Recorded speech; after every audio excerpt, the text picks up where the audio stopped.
You did.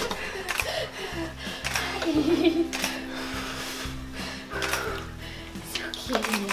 You're so cute. Yeah. It's a girl.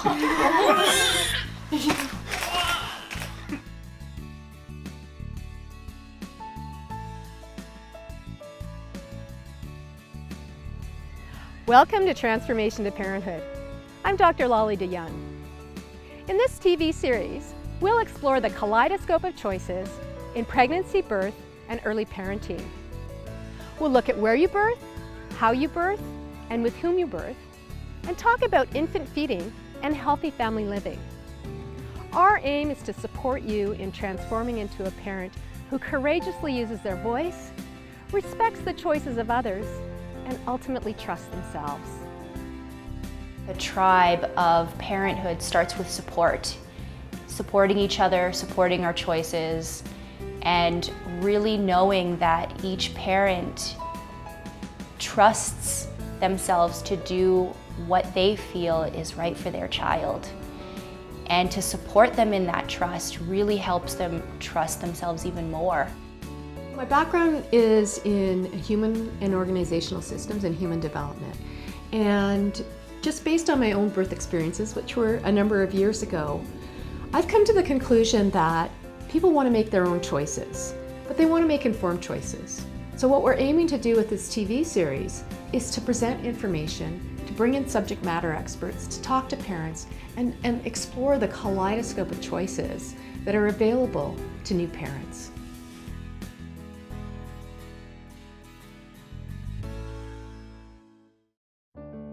The transformation to parenthood is life-changing. It is something that will be so different than you imagine it will be, and it will impact your life, not just the first day you become a parent, but it will impact your life every day until your last breath. Infant feeding is an important decision made in pregnancy and that takes place immediately after the baby is born. In this episode, we'll look at the options for infant feeding. We'll talk about breastfeeding, we'll address the barriers, and also let you know what kind of supports are available if you're having difficulty breastfeeding. If you're not able to breastfeed, the options include human milk sharing, human milk banking, and artificial formula. And we'll talk about those as options as well. Finally, we'll talk about how we never really know what's motivating a family's choice for their infant feeding. And we'll encourage you to support all parents on the transformation to parenthood. Mothers do the best they can, and they, by and large, act out of love. Whatever decisions they make because it's the best for their family. Rarely do they put themselves first. I think the key is the closeness. I've come to realize that even though breast milk is best, we all know that. We know how many ways breast milk is best, and we're discovering more all the time. Really, a healthy mother is even better. What might really help women when they're transitioning into motherhood is something that I think of often is they're so focused on labor and delivery and how they're going to accomplish that in a way that they feel proud of or that makes them feel happy, but they don't spend a lot of time learning about breastfeeding, and so they're totally taken by surprise. And if you think about it, if it's recommended that you breastfeed for at least 2 years or more, really, 1 day in labor, hopefully it's only 1 day in labor, it's such a small amount of time, and you're going to spend so much more time nursing. Most families want to breastfeed. We have a large number of people in Alberta, women who give birth. Over 90% hope to breastfeed and they initiate breastfeeding. What we do find in Alberta is that they aren't supported well in their goals, and so they're not meeting their breastfeeding goals. So very quickly, in fact in Calgary, within the first couple of weeks at the first visit, we see the breastfeeding rates drop off quite dramatically to just over 50%. Initially, when a woman is pregnant, her breasts begin to make colostrum, and there's really no way to duplicate that. And the colostrum is what we call the first milk. So when a woman is pregnant, her body begins to make the colostrum, and then when she births her baby, those first few feeds are sharing that colostrum. It seals the gut against germs and allergens. It's very, very high in immunity factors. And then over the course of the several days, a woman's milk slowly transfers to become what we call a mature milk supply. And when we look at the health benefits that come from feeding our human babies human milk, it spans our lifetime.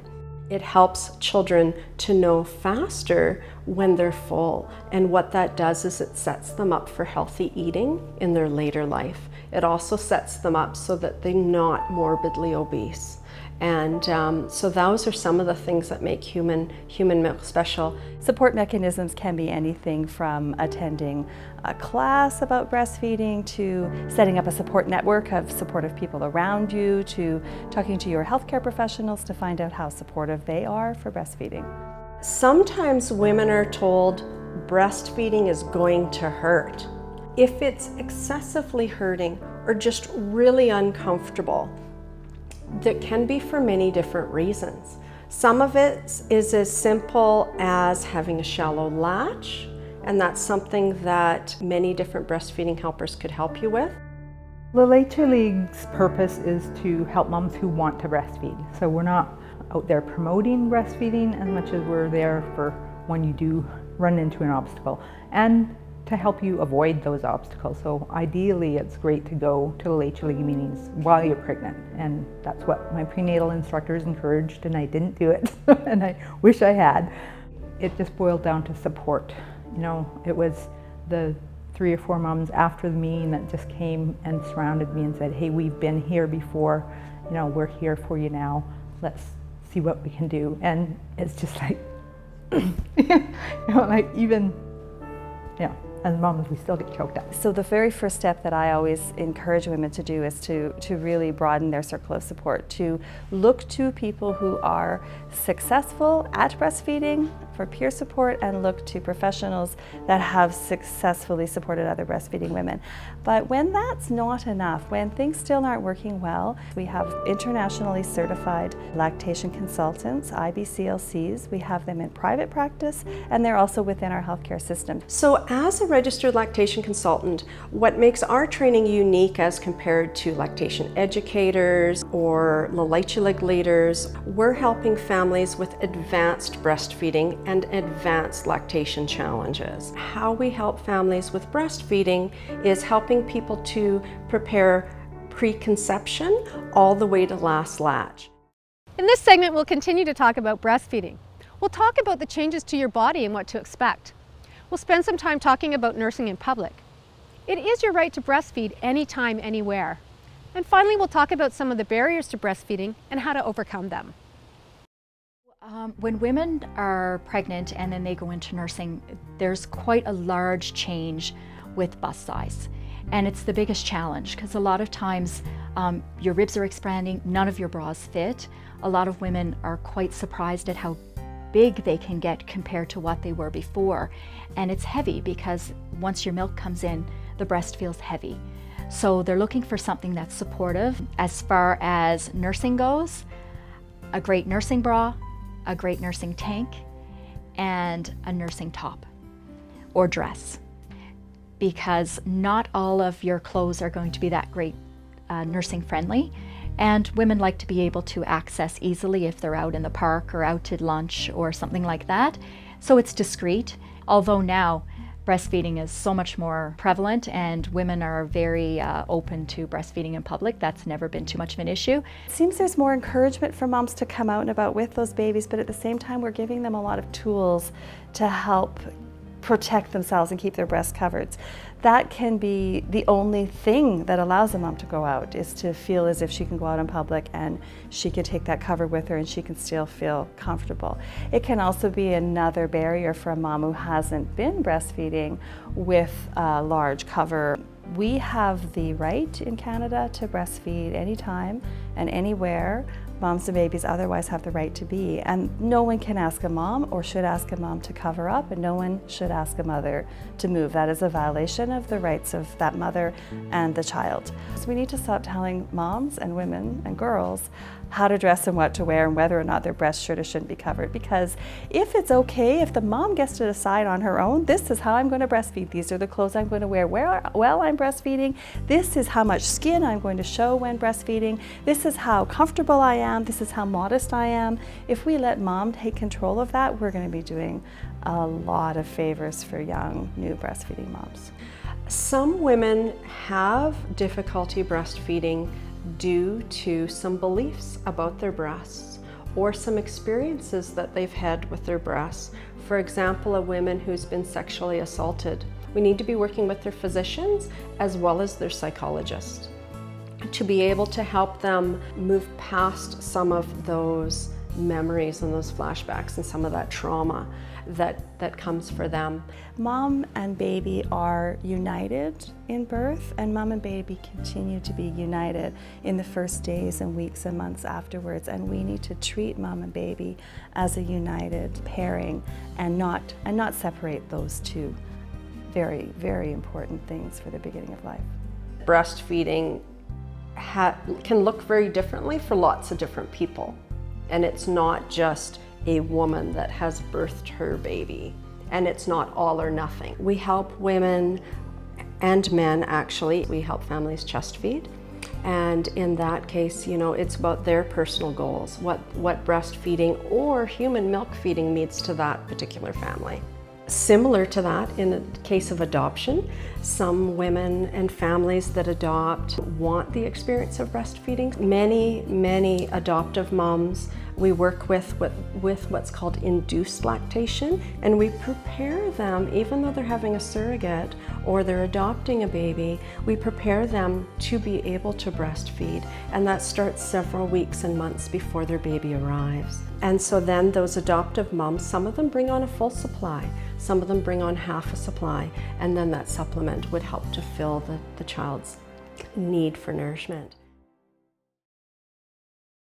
In this segment, we focus on infant feeding when breastfeeding isn't an option. In particular, we focus on areas where you can acquire human milk, whether that be human milk sharing or human milk banking. Finally, we talk about how we can be supportive of all mothers, no matter what their infant feeding choice is.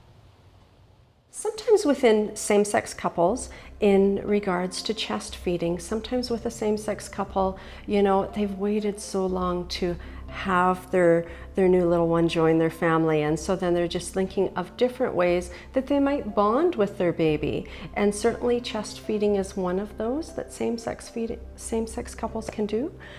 So chest feeding would be where we would have the milk or the supplement, and some of those same-sex couples, they will have donated milk, or they'll buy milk from the milk banks, depending on their area, if that's available. A lot of them will get into milk sharing and just kind of get connected with women that have extra milk they'd like to donate.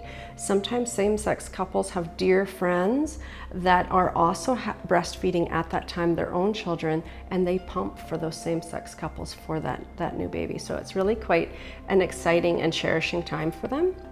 And so then in that context, it may be one dad that wants to experience that relationship with the infant and child, and sometimes it's both, and it's certainly something we can do. And then the same thing with the same-sex couples where there's two women involved. Sometimes one wants to breastfeed and sometimes they both do. And so that's certainly something that registered lactation consultants are excited to help them reach their own personal goals. For someone who wants human milk for their little one, they seek out what would be called informal milk sharing. And so how they would access that is typically starting with friends and family, and then often on Facebook there's groups, Alberta Eats on Feets, Human Milk for Human Babies. They need to have a conversation with the donors, and they need to be able to talk about their health and talk about what medicines they might take. And it would definitely be a mutually agreeable exchange. So that's kind of what informal milk sharing is about. And then the Mother's Milk Bank, it's just been researched by Jeanette Festival. And Jeanette is an IBCLC. She's a registered lactation consultant that was working at the Foothills, and she was able to just be exposed to some really, really sick babies, and she was able to witness how human milk just really brought to them health and vitality. At the milk bank, all the milk is tested, the donors are screened. The other thing that makes human milk banking a little different from human milk sharing is that at the Mother's Milk Bank, all the milk has been pasteurized.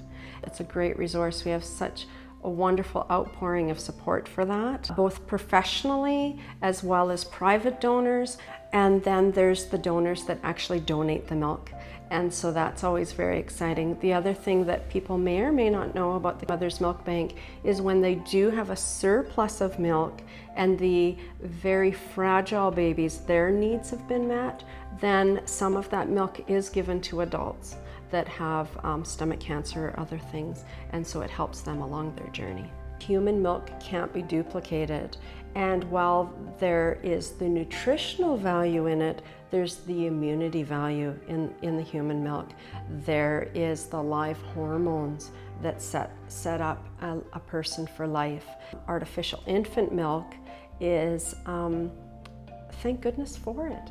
I mean, gosh, where would we be without it? It has its place. It absolutely does. In regards to a family that needs to have artificial infant formula, there's lots of ways that they can build that bond with their infant during their feedings and their nurturing and their growth. I do also know mothers who choose not to breastfeed, and I do believe that it's important after they've been given, you know, the education that they should have, that they be supported in their choice and not be judged in their children. Because what I do find is just like these sorts of ideas that, and perhaps it's true, like I can't call to research, but saying that breastfed kids are smarter, or they have a higher IQ, or this or that, and for a mother who's chosen not to breastfeed to take that upon herself is a really huge burden to bear. With comfort and that sort of thing, and kind of choosing your own parenting in any aspect. Like I remember at library class I met a lady who struggled severely with breastfeeding for 11 weeks, and she was so like they just get so tortured over it. shamed, tortured. Yeah. Like it was just an awful experience for her, and it shouldn't be. Like again, lots of support in pregnancy and everything like that, but sometimes it doesn't work out, and you kind of gotta like own it and go with it, and it's okay, and you don't need to feel bad or hurt yourself emotionally, physically. I love your words, because it's so important to say that all not judging people. Everyone's doing the best they can, and to judge someone who's formula feeding, you don't know their story. You know, they might have desperately wanted to breastfeed and they couldn't access the help quickly enough. That's a problem. So I mean, definitely no judgment on anybody. Sometimes we feel passionate about the way that we have chosen to breastfeed or we have chosen to parent, and we can really kind of not always be aware of our language and how that might just crush another heart of another parent. And so I think it's really great for all of us to realize that everybody wants to be the best mommy and daddy and auntie and grandma that they can be.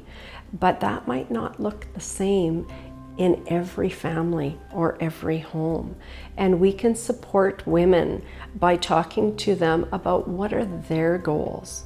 You know, certainly a woman who has severe postpartum depression, it is in that child's best interest that mom gets the help she needs, and maybe she breastfeeds, or maybe she needs to take a break from that for a while she addresses some of her other things. So when it comes to infant feeding, my thinking is that a mother will choose what's best for her.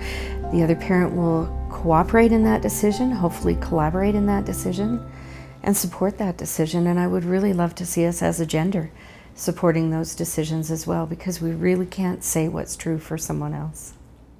Today we talked about infant feeding and the various choices that families have, whether it's breastfeeding, human milk sharing, human milk banking, or artificial feeding. There's so many different influences on families, And one of the most important things that we talked about is the importance of respect and compassion for all families as they go through the transformation to parenthood. I'm Dr. Lolly DeYoung. Thank you for joining us today, and I hope you'll join us for future episodes.